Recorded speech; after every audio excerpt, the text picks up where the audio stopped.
சென்னை ராயப்பேட்டையில் உள்ள அதிமுக தலைமை அலுவலகத்தில் ஒருங்கிணைப்பாளர் ஓ பன்னீர்செல்வம், இணை ஒருங்கிணைப்பாளர் எடப்பாடி பழனிசாமி ஆகியோர் தலைமையில் 4 தொகுதி சட்டசபை இடைத்தேர்தல் குறித்து ஆலோசனைக் கூட்டம் நடைபெறுகிறது. இது குறித்த கூடுதல் விவரங்களை தருகிறார் செய்தியாளர் தங்கமணி. தங்கமணி, வணக்கம். இந்த ஆலோசனைக் கூட்டத்தில் யார் யார் பங்கேற்றுள்ளார்கள் என்பது குறித்த விவரங்களை பதிவு செய்யுங்க. அதிமுகவின் அனைத்து இந்திய அண்ணா திராவிட முன்னேற்ற கழகத்தில் ஆலோசனை கூட்டம் தற்போது தொடங்கி இருக்கிறது. அதாவது 4 சட்டசபை இடைத்தேர்தல் குறித்த ஆலோசனை கூட்டம் தற்போது துவங்கி இருக்கிறது. சற்று முன்னர் தான், நீங்கள் அழைப்பதற்கு சற்று முன்னர் தான் முதலமைச்சர் எடப்பாடி பழனிசாமி மற்றும் துணை முதலமைச்சர் ஓ பன்னீர்செல்வம் ஆகியோர் அந்த ஆலோசனை கூட்டத்தின் அரங்கிற்குள் சென்றிருக்கின்றனர். எனவே தற்போது அதிகாரப்பூர்வமாக இந்த ஆலோசனை கூட்டமானது தொடங்கி இருக்கிறது. இந்த ஆலோசனை கூட்டமானது வரப்போகின்ற 4 சட்டசபை இடைத்தேர்தல் குறித்து ஆலோசனை செய்வதற்காக இன்று கூட்டப்பட்டிருக்கிறது. அதாவது சூலூர், அரவக்குறிச்சி, ஒட்டப்பிடாரம் உள்ளிட்ட 4 சட்டசபை இடைத்தேர்தலுக்கான ஆலோசனை கூட்டமாக இது இருக்கிறது. தற்போது இந்த ஆலோசனை கூட்டம் துவங்கி இருக்கிறது. முதலமைச்சர், துணை முதலமைச்சர் தலைமையில் இந்த ஆலோசனை கூட்டமானது நடைபெறுகிறது.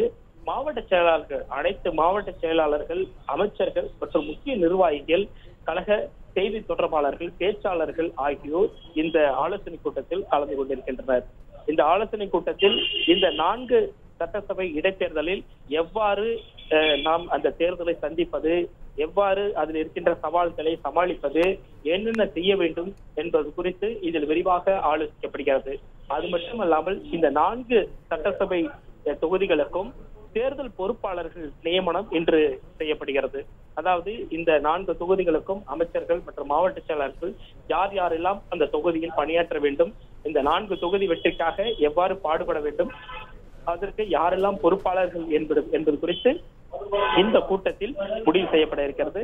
எனவே இந்த 4 தொகுதிகளுக்கான அதிமுகவின் அதிகாரப்பூர்வ தேர்தல் பொறுப்பாளர்கள் இந்த ஆலோசனை கூட்டத்தில் தேர்வு செய்யப்படுகிறார்கள். அது மட்டுமின்றி இந்த ஆலோசனை கூட்டத்தில் வேட்பாளர்கள், இந்த 4 தொகுதிகளுக்கு 119 பேர் விருப்ப மனு தாக்கல் செய்திருக்கின்றனர். நேற்று ஒரே நாளில் விருப்ப மனு அளித்து அவர்களுக்கு நேர்காணலும் நடத்தப்பட்டிருக்கிறது. ஆர்வமாக நேற்று காலையில் இருந்தே நிறைய பேர் இந்த விருப்ப மனுக்களை தாக்கல் செய்திருந்தனர். எனவே அவர்களில் 4 பேரை தேர்வு செய்ய வேண்டும். 4 இடைத்தேர்தலுக்காக, 4 தொகுதிகளுக்காக 4 பேரை தேர்வு செய்ய வேண்டும். யார் அதற்கு உரியவர் என்பது குறித்த ஒரு முடிவும் இந்த கூட்டத்தில் எடுக்கப்படும் என்று தெரிகிறது. எனவே தற்போது இந்த ஆலோசனை கூட்டமானது தொடங்கி இருக்கிறது. ஏற்கனவே நடந்து முடிந்திருக்கின்ற நாடாளுமன்ற தேர்தல் மற்றும் இந்த வரப்போகின்ற இந்த 4 சட்டசபை இடைத்தேர்தல் இது குறித்து விரிவாக இதில் ஆலோசிக்கப்படுகிறது. ஏற்கனவே களப்பணி எவ்வாறு செய்யப்பட்டது, 40 தொகுதிகளுக்கும், அதாவது 39 தொகுதிகளுக்கும் எவ்வாறு செய்யப்பட்டது, இந்த தொகுதிகளுக்கு எவ்வாறு பணியாற்ற வேண்டும், என்னென்ன திட்டங்களை செயல்படுத்த வேண்டும், தொகுதியில் எவ்வாறு பணியாற்ற வேண்டும், தொண்டர்களை எவ்வாறு ஒருங்கிணைக்க வேண்டும் என்பது குறித்து பல விரிவான தகவல்கள் இதில் அலசி ஆராயப்படுகிறது. உங்களுடைய விரிவான தகவல்களுக்கு நன்றி தங்கமணி.